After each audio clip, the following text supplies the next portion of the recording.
Good morning, everybody. Good afternoon if you're in the UK, like our guest will be. We're talking about employer branding and agencies today on our Facebook Live. I'm your host, Joe Huber. I'm here with Sprout Social. I'm in Chicago. I'm really excited to talk about today's topic. Natalia Forrest, who's joining us. Natalia, go ahead and say hey. Hey, hi everyone, Natalia speaking to you live from lovely sunny London. I'm going to apologise in advance. If you hear emergency vehicles screaming on by, do not worry. The building's not on fire. It's just that I live on a very busy road. Occasionally it sounds like the building's on fire, so please bear with me. Well, hopefully, again, you stay safe there in the UK.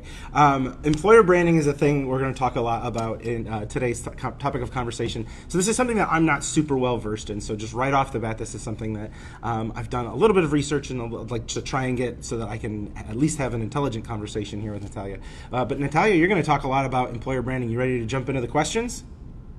Yes. Cool. Give me a question. Yeah.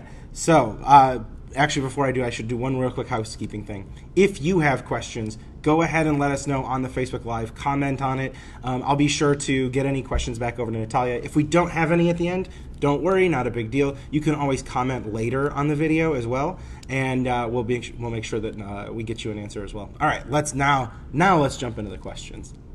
Okay, let's go. All right. So let's start off by defining this. What do you mean by employer branding? Okay, what we talk about with employer branding is the branding of a company that is focused or heading towards or aimed at people who you plan to employ in the company. So this is not Nike as a cool shoe. This is Nike as a place to work, as a responsible employer, and as a company overall. So we're looking at company culture, company ethos, and employer EVP, employer value proposition. Why would you want to work at a company?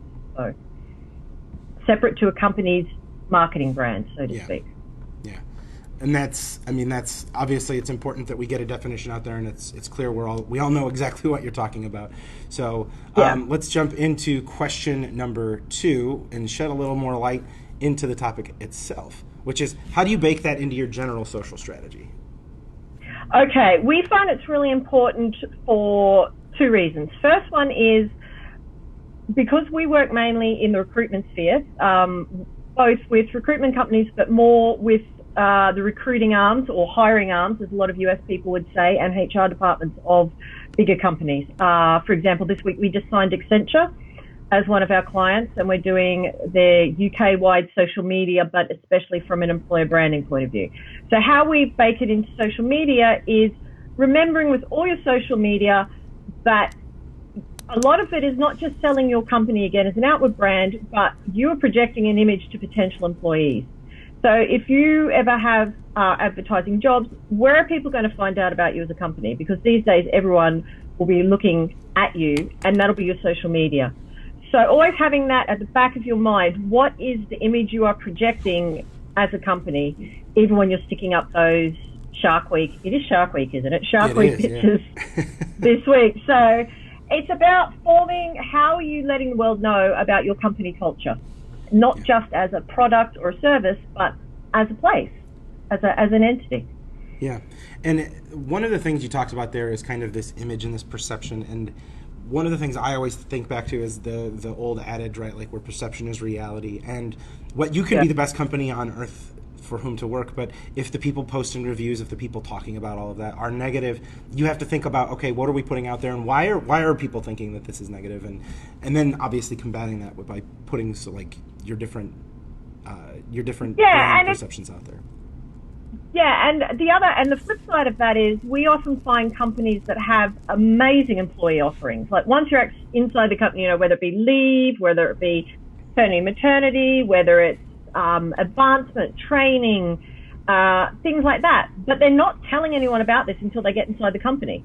And this is the thing, we're saying you have to get that out there. These are the sort of things that will attract high quality candidates, but there's no point waiting until they become employees before you tell them. So it works both ways. It's both making sure that you're overcoming any negatives from reviews or people, but it's also you have positives, but if people don't know about them, they're not working for you. Yep, absolutely. Okay, cool. Let's jump into question number 3, which is, how do you effectively use employees as influencers? Oh, I'm glad you asked me this one, because this is one I'm always banging on about. So it was a Sprout, one of the recent Sprout reports was talking about, and this is talking about branding and marketing and products, but it's saying something like 72% of people will look to see what employees have to say about a company or a brand. Now, that's a brand and a company and product they're buying. If people are looking to work at a company, that's going to be even more. So what you want is your employees are your brand ambassadors. They are your influencers. And whether that is formally or informally. We often, especially with big companies, talk to them about bring in employees on your social media, through your official channels, not in that kind of canned, Amazon. Hi, I'm Karen from Amazon and I'm happy packing boxes, but just literally real people. And there are various ways you can do this. It can be scary for some companies because some people can go a little bit off the reservation, and you don't want those drunken Saturday night underpants on the head kind of, well, maybe if you're that kind of company you do, but you don't. But I mean, again, to bring Sprout into it, in Sprout there are ways of having flagging and approvals of posts. So that's something that's really useful if you're using employees, because they can create posts that still have to be approved before they get sent out or posted. So you can weed out those underpants on the heads and keep the happy, smiling people or whatever you want. It really helps to humanize your brand. And again, if you're looking to attract candidates, whether for a current position or just generally for a brand as an employer, it helps people to know there are real people working there and they're actually enjoying themselves. I will probably enjoy myself too. Yeah, that's the idea of bringing people in and thinking of your employees as influencers is something that a lot of brands, I think, miss out on, especially when they're thinking about themselves as a place to work and trying to attract top talent. And SaaS companies specifically, I work in SaaS in Chicago, that's my background. So I always go back and revert back to that experience of thinking about how SaaS companies have to consistently attract top talent for if you're looking for a software engineer and you're looking for the best people who do that specific job, you have to make yourself a desirable place to go work. And what better way to do that than to show off how much fun other people are having at your specific company? And I think one of the things about social media, again, things like, it's not just also using social media to get a message out. It's using things like social listening to find out those people you're trying to target, what are they actually interested in?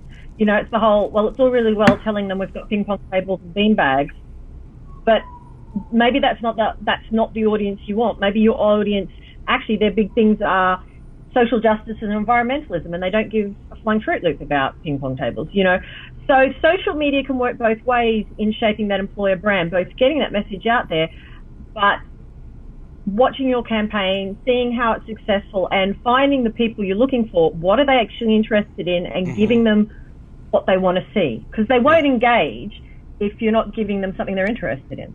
Yeah, absolutely. And I think when I think about all of the different things, like when we're talking about like people who don't care about certain things, it's not about just putting people out there and saying like, look how much fun we're having. It's about actually adding value and bringing that value to your specific organization.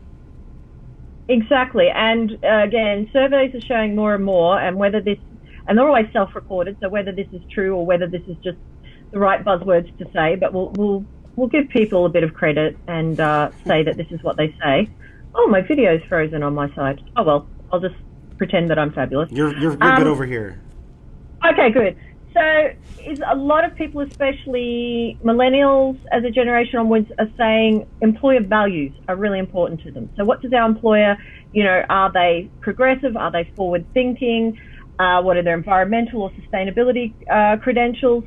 So again, it's finding out what's important to people and offering it to them, and making sure they're aware that you can offer that to them. Because you can be offering all the salary you want, but if they don't believe in what you're offering, you're not going to attract the best candidates.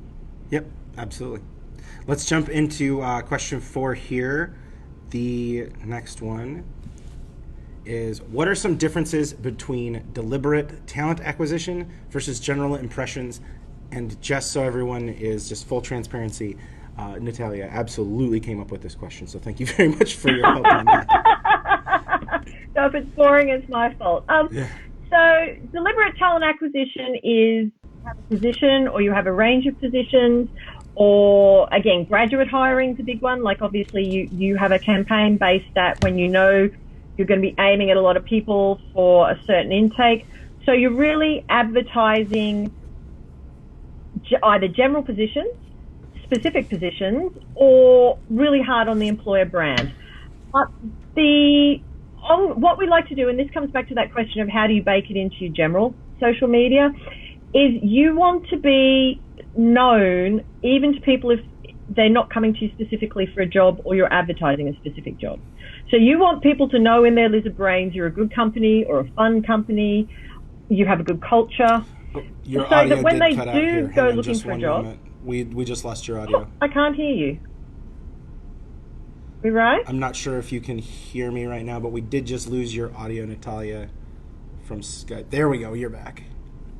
Oh, there you are. I'm back. You were going and I was gone. We're back. Yeah, we lost you for just a moment. Go ahead and start back about 2 sentences ago. Okay, so basically talking about general employer branding.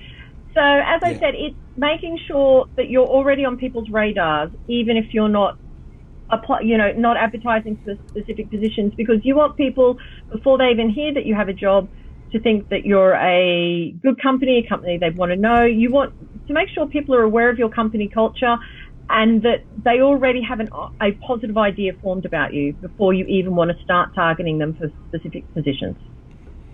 Mm-hmm. Absolutely. It's one of those things. This is something we so obviously we practice and we do a different things. So that way, one, we can get the content down and everything.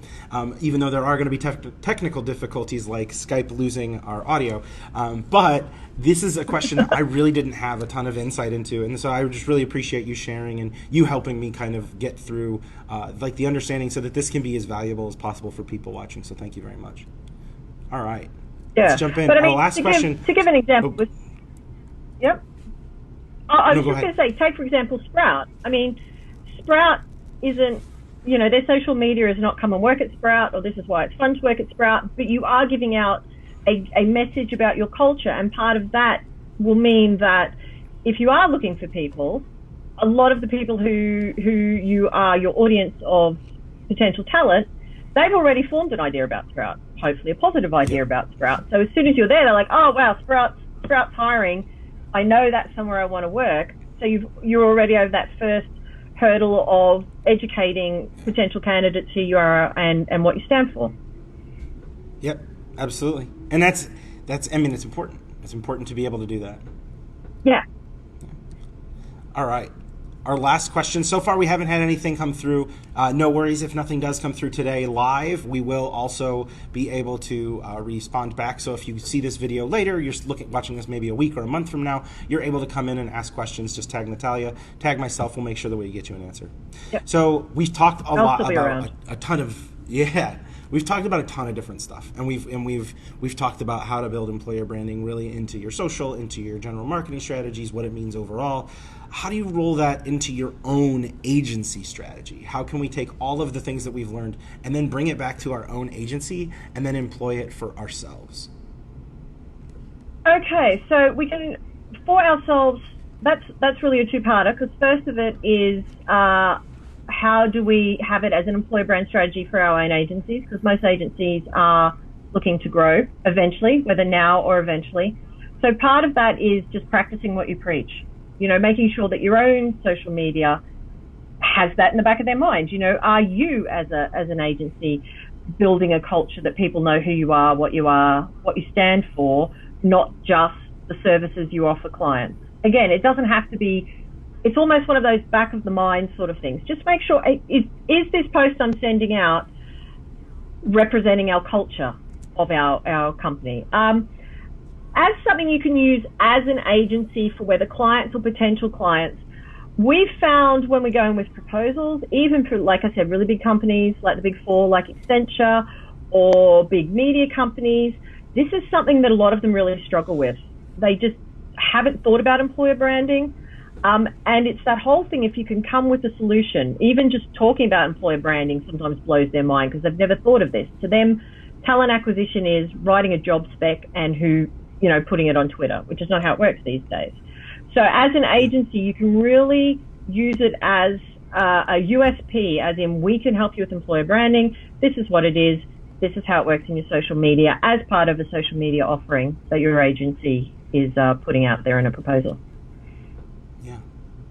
I mean, I love the idea of whenever we're talking about a lot, like especially for social, and a lot of times I do customer success consulting. I do a little bit of branding consulting. Whenever I'm talking to somebody else about like what they're doing and like what they're doing for their customers, I always urge you to look back in what you do for yourself as well, because no matter what it is that you're doing, if you're thinking about like if it's employer branding, if you're an agency, if you're a company and you're talking about doing user generated content, if you're talking about getting feedback, if you're talking about whatever it is you're talking about, think about how you can then leverage that for yourself, especially if you're preaching it to other people, like that you should do X, Y, and Z. So for us, we talk a lot about social listening, and it's a big thing for us right now. And so we're telling people like, oh, you should go do social listening. But one of the biggest things then is to flip it around and say, all right, what are we at Sprout doing to do about social listening as well? And I mean, if a company is halfway sensible, they're going to check up on you. They're going to, if you go to them in an agency and we can do X, Y, and Z for your social, the first thing they're going to do if they're sensible is go and see what you're doing on your own social. So, it's both, if it's a good idea, you should be doing it anyway. And also if you are telling people it's a good idea, they're going to check that you really believe in it. Yep, absolutely. So just looking here at the comments, obviously nothing's come through in terms of questions. No big deal, no worries. You can always respond to us again if you have any questions. If you don't have questions today, that's fine as well. But if you have any questions moving forward, please don't hesitate to throw those in the comments. Natalia, thank you so much for coming on today. I've so enjoyed this. No, thanks. It's been great. And just to reiterate, I will be back to answer any questions, or if you are looking for us, where you can always send me a DM or send us a message. Twitter on Rec Social, you'll find us there, RECSOCIAL, and I'm happy to answer any DMs or anything there as well. Yeah. Awesome. Thank you so much again for coming on. Thanks to everybody for watching. If you're watching now, if you're watching in the future, we really do appreciate your time. Thank you so much.